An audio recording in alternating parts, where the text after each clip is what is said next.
de la ciudad.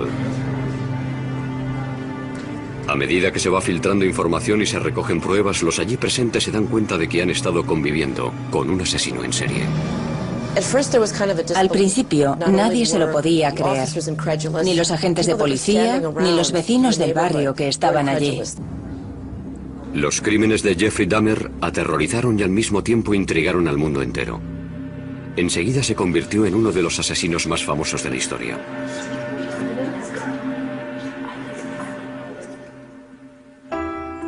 El hijo primogénito de Joyce y Lionel Dahmer nació en Milwaukee, Wisconsin, el 21 de mayo de 1960, poco antes de que se cumpliera su primer aniversario de boda. Lo bautizaron como Jeffrey. El día que nació Jeff fue un día muy feliz. Durante un par de meses todo era nuevo, distinto. Disfrutaba mucho y estaba feliz pensando en el futuro. Mientras su padre terminaba los estudios de química, Jeff se convirtió en un niño inteligente y cariñoso. Era un niño muy vital. Le gustaba luchar, correr y hacer gracias delante de la cámara. Le gustaba jugar y estar rodeado de otros niños. Era muy extrovertido. Jeff también era un niño tremendamente curioso. Le gustaba jugar con las cosas, tocarlas y estudiar su textura. Parecía que estaba en sintonía con su entorno. Simplemente quería saberlo todo sobre lo que le rodeaba.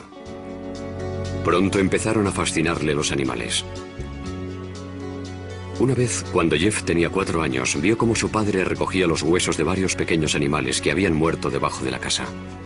Los saqué y los eché en un cubo de metal para luego tirarlos todos juntos.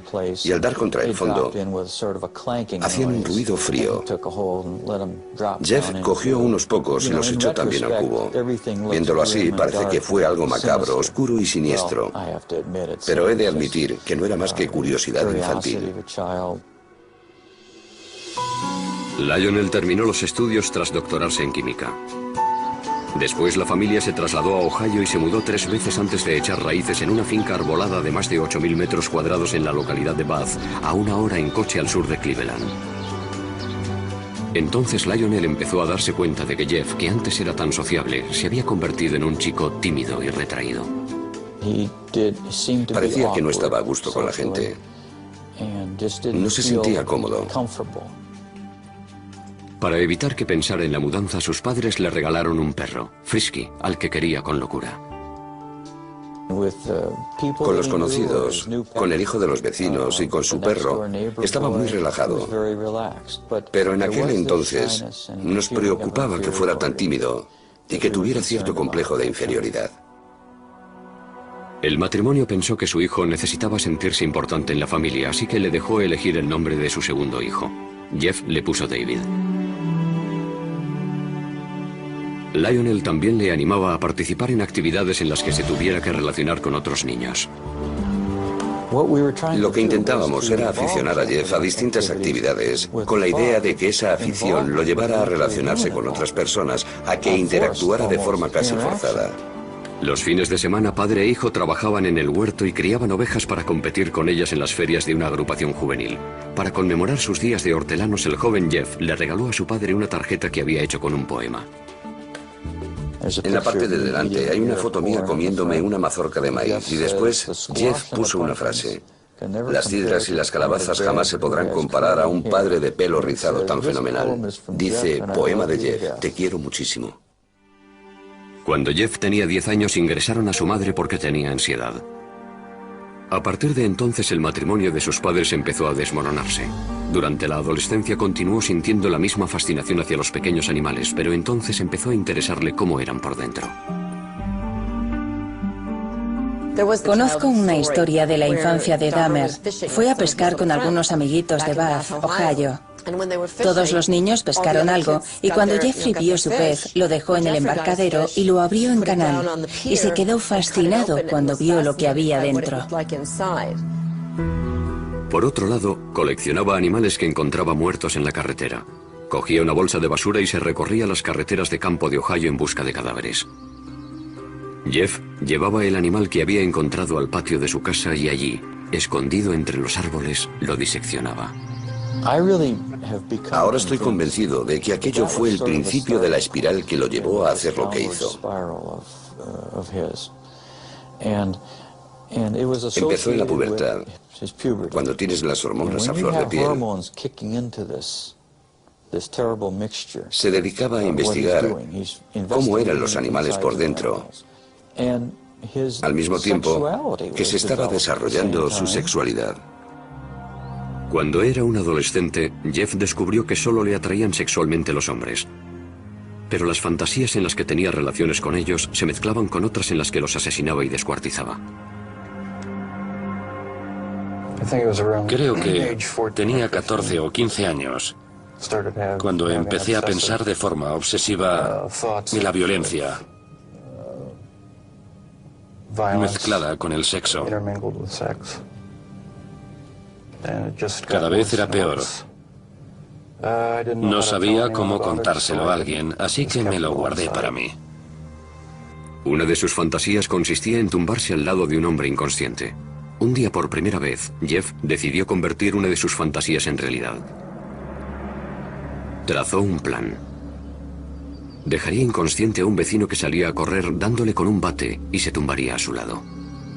Sin embargo, el día que salió a esperar a su víctima, el vecino no pasó por allí. Jamás volvió a intentarlo. Cuando Jeff estudiaba en el instituto, sus fantasías sexuales lo tenían traumatizado. Para olvidarlas, empezó a beber. Por la mañana, de camino a clase, paraba en casa de un amigo y se llenaba un vaso de algún licor. Recuerdo que me sentaba a su lado a primera hora. Creo que era la clase de historia. Y llevaba un vaso desechable lleno de whisky escocés. Me acuerdo que le pregunté, Jeff, ¿qué es eso? Echó la cabeza para atrás, se lo bebió de un trago y me dijo, un medicamento. Sin embargo, estaba claro que se estaba emborrachando a las 8 de la mañana. Mientras, en casa, el matrimonio de sus padres se desmoronaba. Cuando las discusiones subían de tono, se escondía entre los árboles del patio y les daba los troncos con algún palo. Salía de mi casa y me iba al bosque. Allí refunfuñaba y me lamentaba. No entendía por qué su relación era tan mala. Era un joven distante con pocas aficiones y ningún buen amigo, pero aún conservaba el sentido del humor. La mayoría de las veces se reía de sí mismo. Se ganó la reputación de payaso de la clase. En el instituto, cuando alguien se comportaba de forma rara o inesperada, decían que había hecho un Dahmer. De repente ibas por el pasillo y oías a alguien gritar, chillar y correr. Era Jeff Dahmer, que iba corriendo moviendo los brazos y gritando, simulacro de huracán, todos a cubierto. En una ocasión, Jeff les cobró algo de dinero a sus compañeros a cambio de montar un espectáculo en el centro comercial. Una mujer estaba regalando muestras de pipas. Jeff se comió una, luego otra y luego otra. Se comportaba como un chico muy educado, como siempre. Entonces, de repente, las empezó a escupir y a decir a voz en grito, soy alérgico, soy alérgico. Después se fue corriendo. Durante el primer año de instituto, Jeff fue de excursión a Washington, D.C. Jeff dijo, tengo una idea, vamos a ver al vicepresidente. Y todos nos echamos a reír y le contestamos, sí, claro, al vicepresidente. Jeff se fue a una cabina, y cuando volvió les dijo que dentro de 2 horas lo recibirían en el despacho del vicepresidente Walter Mondale. Les explicó que éramos estudiantes de un instituto de Ohio y que estábamos haciendo un reportaje para nuestro periódico. Les dijo que íbamos a estar una semana en Washington y que si podíamos hablar con alguien del despacho del vicepresidente. Dahmer tenía mucha labia y consiguió que lo invitaran a él y a sus compañeros al edificio Eisenhower para conocer a Mondale. En clase, Jeff era considerado un estudiante modelo. Era muy educado con los adultos, vestía muy bien y trataba con mucho respeto a los profesores. También hacía los deberes. Sacaba sobresaliente cuando quería y otras veces se saltaba las clases porque no le interesaban. Sabía ser muy educado y tenía muy buenos modales. Respondía, sí señor, no señor, a los profesores. Poco a poco perfeccionó su habilidad para engañar a los que tenían autoridad sobre él, pero con el tiempo a Jeff dejaron de interesarle las notas y el instituto. Nadie sabía qué se le pasaba por la cabeza, porque no se abría a nadie.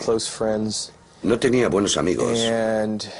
Y a medida que íbamos pasando de curso, iba dejando a un lado la vida social. En ese instituto cercano a Bath, Ohio, Jeffrey se convirtió en un alcohólico y un marginado. Era objeto de burla del resto de los alumnos. Creo que no conectaba con nadie, que no tenía ningún amigo de verdad. Si no tienes ningún amigo, acabas guardándote muchas cosas y desarrollando muchas fantasías.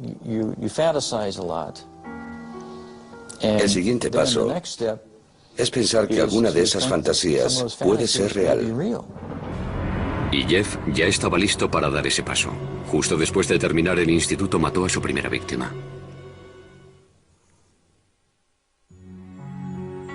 El verano de 1978 empezó para Jeffrey Dahmer con la ceremonia de graduación del instituto. A partir de ahí fue de mal en peor. Sus padres, tras años de terribles discusiones, se divorciaron. El padre de Jeffrey, Lionel, se marchó a vivir a un motel cercano a la casa familiar. Sin que Lionel lo supiera, la madre de Jeff cogió a David, su hijo menor, y se trasladó a Wisconsin. Jeffrey se quedó solo en casa intentando superar la ruptura de sus padres. A Jeff le hizo mucho daño que sus padres se divorciaran. No quería que sus compañeros de clase se enteraran, porque le daba vergüenza. Jeffrey Dahmer tenía 18 años, y como la mayoría de los adolescentes tenía fantasías sexuales. El problema era que en sus fantasías Jeffrey mataba a su amante. Estaba solo en una casa aislada, así que ahora tenía la oportunidad de llevar a cabo esas fantasías. Varias semanas después de la graduación, Jeffrey recogió a un autoestopista que se encontró en la carretera, Stephen Hicks, de 19 años. Ojalá hubiera seguido mi camino, pero no lo hice. Me di la vuelta y lo recogí. Y entonces, la pesadilla se convirtió en realidad. Jeffrey invitó a Hicks a su casa. Bebieron cerveza y pasaron un par de horas juntos. Después, Hicks le dijo que tenía que irse, pero Jeffrey no quería estar solo. No quería que se marchara, así que cogió lo que encontró más a mano, una barra de pesas, le dio en la cabeza y lo mató. Dahmer estranguló a Hicks con la barra. A continuación, con la lucidez suficiente para darse cuenta de que había cometido un asesinato, se puso a ocultar las pruebas. Descuartizó el cuerpo de Hicks con un cuchillo. Había practicado muchas veces con los animales atropellados que recogía. Metió los trozos en bolsas de basura y en mitad de la noche las cargó en el coche para llevarlas al basurero. De camino lo detuvo la policía por pisar la línea continua. Los agentes le preguntaron a Jeff qué llevaba en las bolsas y a dónde iba tan tarde. Jeff estaba atrapado. Sin embargo, había preparado una mentira. Les dijo, es basura, voy a llevarla al basurero. Y el agente no abrió las bolsas. Les dijo que había mucha tensión en su casa y que se le había ocurrido que yendo al basurero se olvidaría un poco de todo. La policía le puso una multa y le dejó marchar. Jeff volvió a casa atormentado por la culpa. Guardó los huesos de Stephen Hicks bajo la casa durante 2 semanas. Después los machacó con un mazo. Luego fue tirando los fragmentos en círculo entre las hojas y la maleza detrás de la casa. Un joven de 19 años que por lo que sabemos era un buen chico, desapareció de la faz de la tierra. En agosto, el padre de Jeffrey se pasó por la casa. Le pregunté, ¿dónde está tu madre? ¿Dónde está Dave? Y me contestó, se han ido. Yo le dije, ¿qué quieres decir con eso? Que se han marchado, se han ido. El padre de Jeff volvió a la casa y animó a su hijo a que se buscara un trabajo. Pero a él no le interesaba. Se pasaba el día bebiendo y hasta lo arrestaron por embriaguez. Lionel llevó a su hijo a las reuniones de Alcohólicos Anónimos y a un psicólogo. No le sirvió de nada. Nada podía borrar la violencia y el terror que aquel primer asesinato había grabado en su mente. Parecía que solo encontraba consuelo en el alcohol. A finales del verano, Jeff seguía en paro. Así que Lionel le sugirió una alternativa, la universidad, y apuntó a Jeff en la Universidad Estatal de Ohio. Para cualquier novato es duro adaptarse a la vida universitaria, pero si encima has matado a alguien, lo has descuartizado y has esparcido parte de sus restos por tu casa, debió de ser duro. Jeff se pasó el primer trimestre completamente borracho. Vendía su sangre a los centros de plasma para sacar dinero para cerveza. Como era de esperar, Dahmer suspendió todo y volvió a casa. Le dije, Jeff, se te están cerrando muchas puertas. Quizá puede que el ejército sea lo que necesites. Jeff aceptó la decisión como todas las demás que habían tomado por él y se alistó. Tras finalizar la instrucción básica, lo enviaron a un hospital militar de San Antonio, Texas, donde lo prepararon para ser personal médico de campaña. Allí, Dahmer aprendió mucho sobre anatomía humana. Por primera vez en su vida, le emocionaba lo que estaba haciendo. La disciplina y la instrucción le vinieron bien. Cuando llevaba 6 meses en el ejército, su cuerpo enclenque había pasado a ser enjuto y fuerte y pasó de ser tímido y retraído a ser un hombre extrovertido. Sin embargo, este cambio fue pasajero. El ejército lo destinó a Alemania, donde Jeff volvió a caer en la bebida. Sus superiores se dieron cuenta y lo licenciaron antes de tiempo. Jeff se marchó directamente a Miami Beach sin comunicárselo a su familia. Encontró trabajo en una sandwichería y se instaló en un motel. Cuando se gastaba tanto en bebida que no podía pagarse la habitación, Jeff empezó a dormir en la playa. Una noche, una rata enorme, se le subió encima y Jeff se llevó un susto tremendo. Aquel día nos llamó y nos dijo que necesitaba dinero. Le dije, no te mandaré dinero, pero sí un billete de avión para que vuelvas a casa. Fui a recogerlo al aeropuerto de Cleveland y llegó con una sonrisa en el rostro. Pero cuando me acerqué a él, me di cuenta de que no sonreía de felicidad, sino porque estaba ebrio. Lionel intentó ayudar a su hijo alcohólico. Intentamos que fuera un psicólogo. Lionel lo llevaba en coche hasta la consulta y veía cómo entraba por la puerta. Tiempo después, Jeff nos dijo que cuando Lionel se marchaba salía por la puerta de atrás y se daba una vuelta por el centro.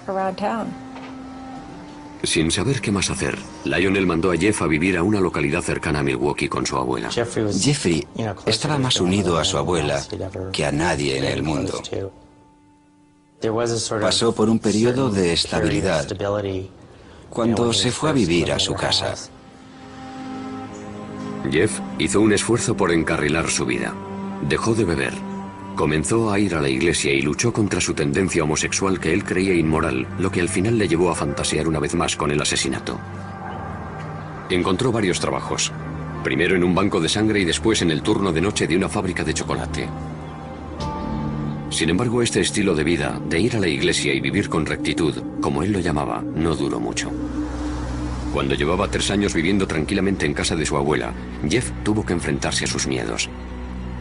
En la biblioteca, un hombre le entregó una nota en la que le ofrecía favores sexuales. Dahmer le rechazó, pero años después dijo que aquella nota fue un punto de inflexión. Le despertó los deseos sexuales que había reprimido. Quería la compañía de otro hombre sumiso que colmara su apetito sexual, pero no le interesaban las necesidades de nadie más. Jeffrey encontró un compañero sumiso perfecto. Robó el maniquí de una tienda. Lo tenía guardado en el armario y lo sacaba para masturbarse encima de él. En ese momento, Dahmer ya barajaba la idea de tener una pareja a la que pudiera controlar totalmente. Su abuela lo encontró y le insistió para que lo tirara. Las noches que libraba, Jeff se dedicaba a conocer el ambiente gay de Milwaukee. Curioseaba en los sex shops e iba a las saunas. Las saunas eran perfectas para aquellos hombres que buscaban relaciones sexuales anónimas. Para que sus parejas fueran sumisas, Jeffrey les echaba somníferos en la bebida. Lo único que le estimulaba y le excitaba de verdad era que su pareja no tuviera voluntad. Cuando se quedaban inconscientes, se tumbaba a su lado y le escuchaba los sonidos que emitía su cuerpo. Los latidos del corazón, el estómago. Sin embargo, aquellas experiencias se terminaron de repente cuando un hombre sufrió una sobredosis y estuvo una semana ingresado. Le pidieron a Jeff que no volviera por allí. Pronto descubrió los bares y discotecas de ambiente de Milwaukee que se convirtieron en el coto de caza favorito del asesino.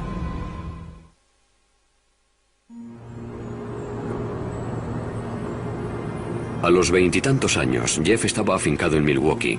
Vivía en casa de su abuela y era asiduo de los locales de ambiente de la ciudad. Nadie sospechaba que este joven solitario y guapo con cara de niño iba a convertirse en un asesino en serie. Dahmer encajaba en cualquier grupo.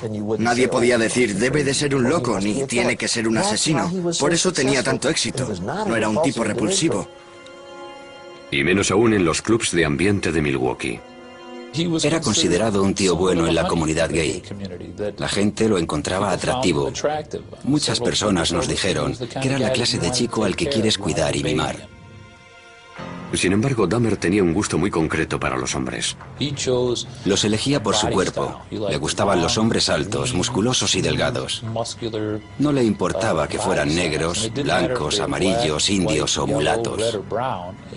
Si le parecían atractivos, intentaba ligárselos. En noviembre de 1987, Dahmer conoció a Steve Tuomi, un joven de 25 años en un club del centro llamado 219. Después de tomar unas copas se fueron a pasar la noche al Hotel Ambassador, que estaba muy cerca. Dahmer usó un viejo truco para que Tuomi entrara en ese estado de sumisión que tanto anhelaba. Le eché unos cuantos somníferos en la bebida para dejarlo inconsciente. Solo quería pasar la noche con él. Cuando me desperté por la mañana, tenía los antebrazos llenos de cardenales y él tenía el pecho morado y le salía sangre de la boca. Estaba colgando por un lado de la cama. No recuerdo haberlo matado a golpes, pero debí de hacerlo. Dahmer no se asustó. Salió y se compró la maleta más grande que encontró. Volvió al hotel, metió el cuerpo de Tuomi en la maleta y llamó a un taxi. Bajó la enorme maleta y cuando el taxista la cogió dijo, debe de llevar usted un muerto aquí dentro. Y así era. Dahmer volvió a casa de su abuela y descuartizó a Tuomi en el sótano. A partir de entonces di rienda suelta a mi obsesión. Decidió que tras haber matado a una segunda persona, no volvería a intentar controlar sus deseos, que permitiría que controlaran sus actos por completo, que cedería ante ellos. Después de aquello dedicó su vida a complacer ese deseo sexual tan grande. Dahmer volvió a los clubs con la intención de asesinar y descuartizar a los hombres que conquistara. En la parada de autobús que hay junto al 219 conoció a James Dockstader, un joven de 14 años. Jeff le ofreció $50 por pasar la noche con él y el adolescente aceptó. No le hacía falta secuestrar a nadie ni retenerlo contra su voluntad. Jeffrey Dahmer, al igual que muchos asesinos en serie, era encantador. La pareja cogió el autobús y fue a casa de la abuela de Dahmer. Mientras ella dormía tuvieron relaciones sexuales orales. Después, Jeff drogó y estranguló a su acompañante. Afirmaba que de ninguna de las maneras pretendía hacer daño a nadie, por raro que parezca. Estrangulaba a todas sus víctimas porque le parecía la forma más humana de matarlos. Con Dockstader, Dahmer exploró sus más oscuras fantasías. Escondió el cadáver en el sótano durante una semana y tuvo relaciones sexuales con él. La mayoría de los asesinos en serie son desviados sexuales. El caso de Dahmer es distinto, porque era un auténtico necrófilo. Quería tener relaciones con personas inconscientes o muertas. Cuando James Dockstader empezó a descomponerse, Dahmer lo descuartizó en el sótano cerca de un sumidero que había en el suelo. 2 meses después, Dahmer conoció a Richard Guerrero, de 22 años, en un bar de Milwaukee. Siguiendo la misma rutina que en ocasiones anteriores, lo drogó y lo estranguló. Pasó unas cuantas horas con el cadáver antes de descuartizarlo y meter los restos del cuerpo en bolsas de basura para que lo recogiera el camión municipal de la basura. La abuela de Jeffrey empezó a preocuparse porque su nieto salía hasta altas horas de la madrugada y tenía un maniquí en la habitación, y porque notaba olores muy extraños en el sótano.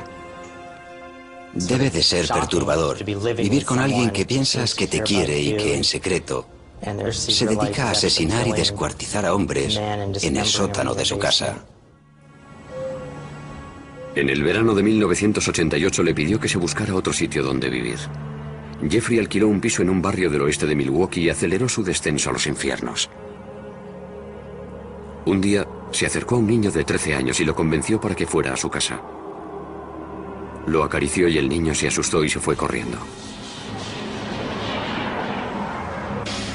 Dahmer fue condenado por agresión sexual. Pero los asesinatos seguían siendo su secreto. Le condenaron a 1 año de cárcel en 3er grado. Podía salir a trabajar en la fábrica de chocolate, pero tenía que pasar las noches en la cárcel. 10 días antes de que se hiciera efectiva la sentencia, Dahmer actuó de nuevo. Conoció a Anthony Sears en La Cache, un club de ambiente, y lo mató. Momificó la cabeza y los genitales de Sears y los guardó en la taquilla de su trabajo. Lionel Dahmer seguía preocupado por lo mucho que bebía su hijo. Escribió al juez solicitando que lo incluyeran en un programa de rehabilitación para alcohólicos. Lionel tenía serias dudas sobre las posibilidades de Jeff cuando saliera a la calle. No lo enviaron a ningún programa y Jeffrey terminó su condena 2 meses antes de lo previsto. Se trasladó a otro barrio humilde de Milwaukee. El alquiler de los apartamentos Oxford era barato y además estaban cerca de los clubs de ambiente. Estaba solo otra vez, así que era libre para alimentar su implacable apetito sexual. 3 semanas después de ser puesto en libertad, Dahmer empezó una orgía de muerte que duró 1 año. Elegía a algunas personas porque nadie las iba a echar de menos o porque llevaban un estilo de vida muy loco. Nadie se dio cuenta de que más de 1 docena de chicos jóvenes había desaparecido. No aparecía ningún cadáver, ni se vivía un clima de miedo en la ciudad. Una vez que comenzó aquella matanza, le dedicó todos sus recursos económicos, tiempo, dinero, esfuerzo, deseos, emociones y pensamientos. Era su mundo secreto. Asesinaba a la gente y la mantenía a su lado. Durante aquella orgía de muerte, Jeff mató a 13 hombres, aunque uno de ellos estuvo a punto de escapar. Dahmer había drogado a Conerak Shintason Fon, un adolescente de 14 años, hermano del niño del que había abusado el año anterior. Mientras Conerak dormía, Dahmer salió a buscar más bebida, y cuando aún no había vuelto, el chico se despertó. Salió tambaleándose a la calle, desnudo. Una vecina, al verlo, llamó a la policía. Milwaukee Emergency Operator 71. Okay, hi, I'm on 25th and State, and this is young man. He is butt naked. He has been beaten up. He is very bruised up. He can't stand. He's study fall out. He is butt naked. He has no clothes on. He was really hurt. Cuando llegó la policía, Dahmer ya había vuelto de comprar cerveza, y al igual que había hecho con la policía de Bath tras su primer asesinato, urdió una astuta mentira.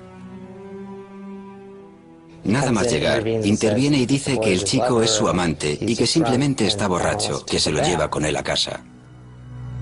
Llevó a los agentes a su casa y les enseñó las Polaroids que le había hecho al adolescente, las cuales, según él, demostraban que tenían una relación. La policía pensó que el joven de 14 años era mayor de edad y lo dejó con Dahmer. En el informe dijeron que había sido una pelea de amantes. En cuanto los agentes se marcharon, Dahmer asesinó al chico. Los cuerpos se iban amontonando en el piso de Dahmer. Se compró un bidón de 215 litros y lo llenó de un potente ácido para disolver en él las extremidades y los torsos. Después de varias semanas en el ácido, los restos humanos se convirtieron en lodo, que tiró al retrete o por el desagüe de la bañera. Por otro lado, Jeffrey separó la piel de los huesos hirviéndolos en la cocina. Un olor extraño y ácido a muerte invadió el edificio. Muchos de los inquilinos detectaron que el olor procedía de la puerta de Dahmer. Recuerdo que le dije a mi marido, no sé qué estará preparando Jeff, pero es rarísimo. Jeff nunca compraba verdura, así que me preguntaba qué estaría cocinando, porque olía a callos. Los callos tienen un olor muy particular y desagradable. A Dahmer le asustaba estar solo. No quería que sus parejas le dejaran, ni después de haber muerto. Descuartizaba a sus víctimas y les sacaba varias fotos a lo largo del proceso que luego guardaba. Además, conservaba partes de dichas personas como trofeo. Una cosa llevaba a la otra. Cada vez tenía que hacer cosas más extrañas para satisfacer mis instintos. Diseñó un santuario con huesos del esqueleto y calaveras, pero aún no había encontrado a su compañero perfecto. Un hombre totalmente sumiso que estuviera vivo y no se descompusiera. A algunas de sus víctimas, cuando aún estaban vivas, les hizo un pequeño agujero en el cráneo con un taladro y les inyectó ácido en el cerebro. Quería que siguieran con él, pero que apenas tuvieran control sobre su cuerpo y que no pudieran hablar. Según Dahmer, ninguno de estos zombies experimentales sobrevivió más de un día. Puede que en un último intento por mantener a esos hombres a su lado, empezara a comérselos. De este modo, sentía que eran una parte permanente de mí. Además, tenía curiosidad por saber cómo sería. Sentía que iban a convertirse en parte de mí. Comérmelos me producía placer sexual. A lo largo de ese año en el que cometió tantos asesinatos despiadados, Dahmer seguía comportándose con aparente normalidad. En este vídeo que se grabó en Acción de Gracias en casa de su abuela, Dahmer habla tranquilamente con su padre. Well, you're looking good. Grandma was saying that she thought that you got quite a bit thinner, but you look fit. I don't know. Well, I've been surviving mostly on McDonald's food. It's just so much easier just to pop into the restaurant. But yeah, like I've said before, it gets too expensive, and it does. I have to start eating at home more. Es increíble que pudiera sentarse allí y actuara como si no hubiera hecho nada, con la chaqueta puesta y hablando con entusiasmo de su trabajo. Muy inteligente. Es impresionante lo que un ser humano puede ocultarle a otro ser humano. A pesar de que a los que le rodeaban les parecía un hombre normal, pronto saldría a la luz la vida secreta de Jeffrey Dahmer.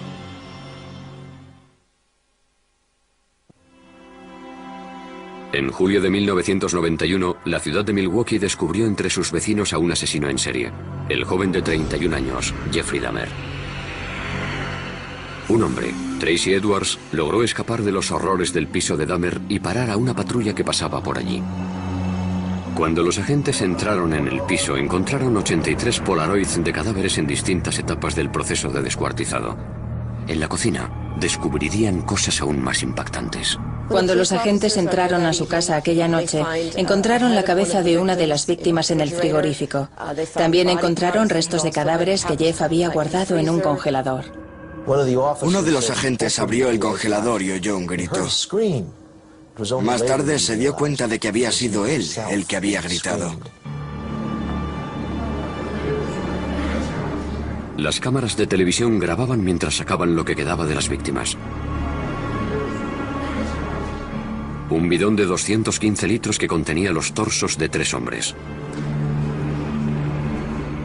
Un congelador con extremidades y carne, y ollas de metal con manos y genitales momificados.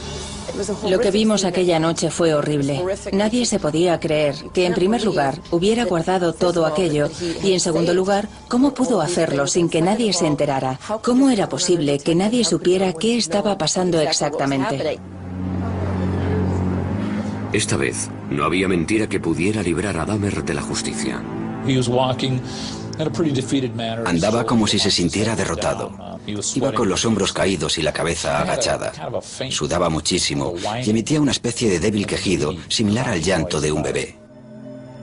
En comisaría, la policía procedió a realizar un interrogatorio maratoniano al supuesto asesino. Al principio, Dahmer culpó a la bebida y dijo que no le habrían pillado si no hubiera estado tan borracho. Estaba claro que tenía miedo. Tenía ojos de terror y la histeria se iba percibiendo en su rostro a medida que se le iban pasando los efectos del alcohol. Se dio cuenta de que había caído el telón. Lo habían cogido. Cuando Dahmer recuperó la sobriedad, empezó a dar horripilantes detalles que nadie se esperaba oír. Dijo lo siguiente: cuando le cuente lo que le voy a contar se va a hacer famoso. Le intenté explicar: mira, Jeff, nada de lo que me digas me va a asustar. Y se rió al oírme. Me contestó: no tienes ni idea de lo que he hecho. Dahmer pasó las siguientes 6 semanas contándoles a los inspectores cómo había asesinado a 17 hombres. La confesión tenía 159 páginas. Para Dahmer fue una experiencia catártica. Por fin pudo sacarse de dentro lo que llevaba escondiendo 13 años. Partiendo de la información de la confesión, los investigadores regresaron a Bath, la ciudad de Ohio donde Dahmer había pasado su infancia. Allí recogieron con un rastrillo los huesos machacados de Stephen Hicks, la primera víctima de Dahmer. El forense del condado de Milwaukee comenzó a unir las cabezas a los cuerpos. Y la policía, la penosa tarea de dar la noticia a las familias. Dahmer se declaró culpable, pero adujo locura. Lo único que tuvo que decidir el jurado fue si estaba cuerdo o no. Era evidente que la defensa iba a alegar locura. ¿Qué iban a alegar si no? ¿Defensa propia? ¿Que no sabían cómo habían llegado los cuerpos hasta su casa? En Wisconsin no se aplica la pena de muerte, así que si el jurado decidía que estaba cuerdo, pasaría el resto de su vida en la cárcel. Si decidía que estaba loco, lo encerrarían en una institución para enfermos mentales. Ni siquiera el propio Dahmer comprendía por qué disfrutaba tanto matando. Jeffrey pensaba que era tan malo que era el propio demonio. Sabía que le sucedía algo malo, aunque no sabía qué. Sin embargo, nunca se había definido como un loco. El hombre que entró en la sala de aquel juzgado de Milwaukee en enero de 1992 parecía completamente normal. Hasta que el inspector Dennis Murphy leyó su confesión. He related this was a person he really liked. He indicated that he had filleted his heart and kept it in the freezer, and he also kept his bicep. He indicated that he had eaten the thigh muscle of this subject, but it was so tough he could hardly chew it. He then purchased a meat tenderizer and used it on the bicep. El padre de Dahmer, Lionel, estaba sentado en la sala al lado de su segunda esposa, Shari, sin poder dar crédito a lo que estaba oyendo. Nadie nos preparó para el golpe, ni nos advirtió de los detalles que íbamos a escuchar. ¿Cómo era posible? ¿Cómo era posible que no me hubiera enterado de nada? A pesar de lo horrendos que eran los crímenes de Dahmer, el país estaba fascinado. Fue increíble la fascinación que despertó. Recuerdo que un sábado me quedé impresionada porque allí al lado se celebraba también la feria del automóvil y había familias enteras que cogían la bolsa que les daban en la feria y hacían cola para pasar por los detectores de metal. Querían entrar a ver al asesino en serie. La naturaleza de los delitos que había cometido Dahmer parecía una prueba irrefutable de su locura. Como si no se podía explicar que un hombre tuviera relaciones sexuales con cadáveres, que los descuartizara y se los comiera, y todo para obtener placer sexual. Sin embargo, la definición legal de locura es muy estricta. Los abogados de Dahmer tenían que demostrar dos cosas: que padecía una enfermedad mental y que dicha enfermedad le impedía diferenciar el bien del mal. La necrofilia, una obsesión que te obliga a tener relaciones con cadáveres, se considera una disfunción sexual. Pero no quiere decir que el sujeto que la padece esté legalmente loco. Adujo que el impulso necrofílico era tan grande que no podía controlarlo. Pero en Estados Unidos eso no se considera un eximente, del mismo modo que no lo es el impulso pedófilo que lleva a un hombre a abusar de los niños. El jurado votó, 10 contra 2, que Jeffrey Dahmer estaba legalmente cuerdo. Algunos parientes de las víctimas de Dahmer asistían al juicio en silencio. Otros lloraban. Antes de dictar sentencia, el juez les permitió hablar ante el tribunal.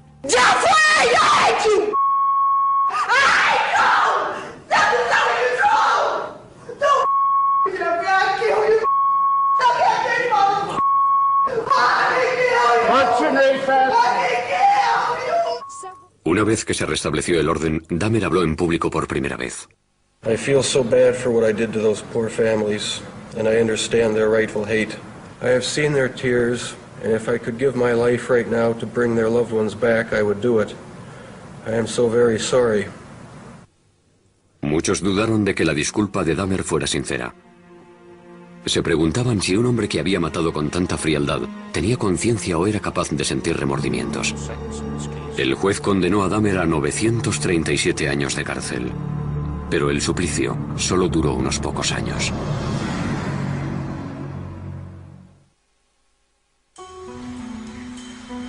El penal Columbia, situado en Portage, Wisconsin, se convirtió en el nuevo hogar de Jeffrey Dahmer.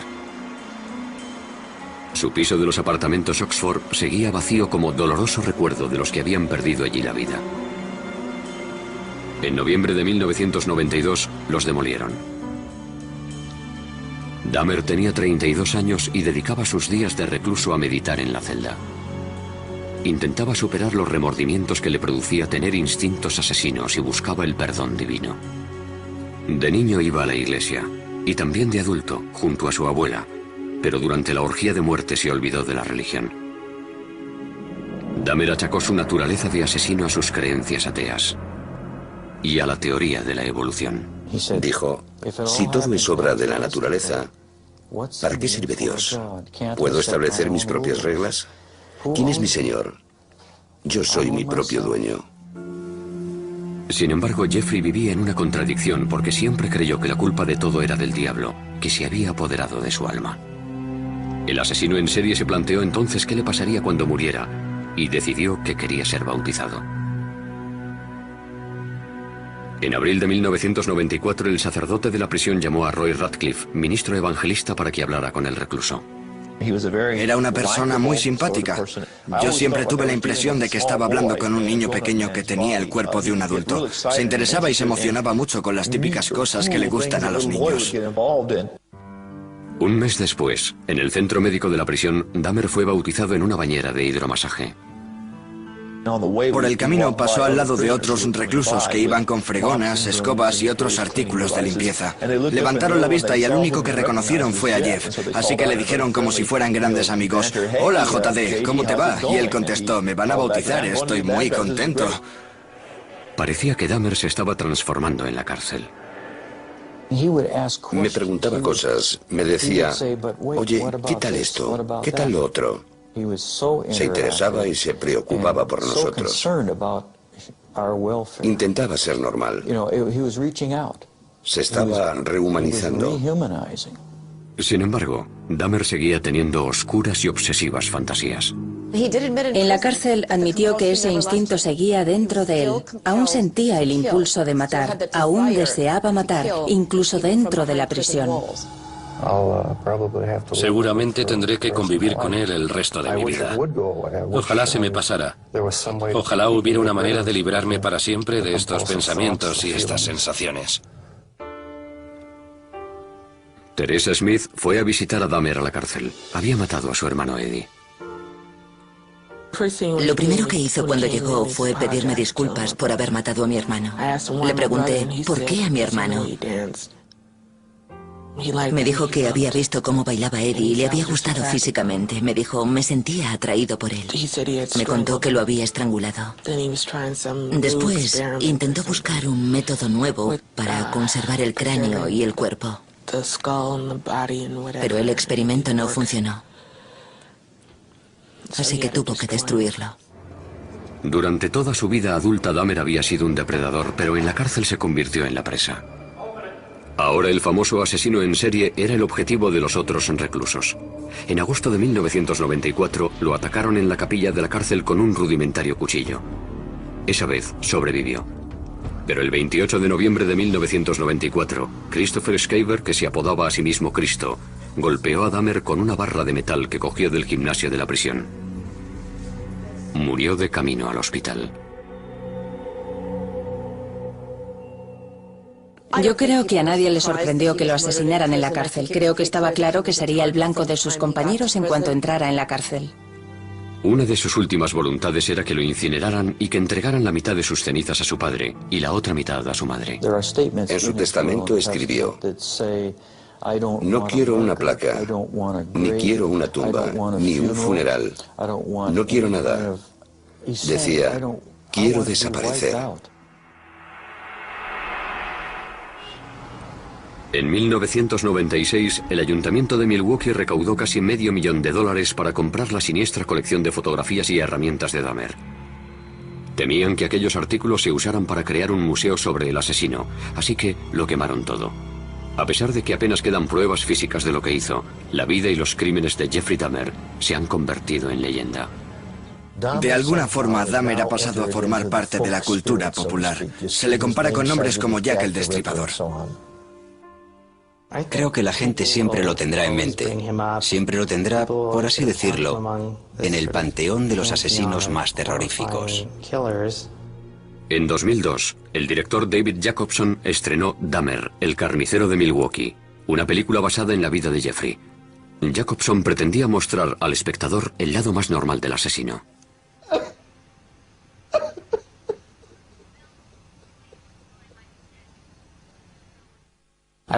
Quería mostrar su lado humano, lo que todos llevamos en nuestro interior. Quería acercarlo a todos nosotros, lo cual puede incomodarnos, pero creo que es muy interesante que el público vea la historia desde ese punto de vista. Los crímenes de Jeffrey Dahmer impactaron al mundo, pero los motivos que le llevaron a cometerlos es lo que continúa fascinándonos. Es un misterio entre los misterios. Un misterio que nunca se resolverá. Aunque siguiera vivo, no creo que fuera posible averiguar qué sentía. Solo tendríamos hipótesis. Eso es lo que le parece más inquietante a la opinión pública. Queremos saber quiénes son estas personas. Nos gustaría ser capaces de identificarlos, de reconocerlos cuando vayan por la calle, pero no sabemos quiénes son. Eso es lo que aprendimos de Jeffrey Dahmer, que nunca se sabe.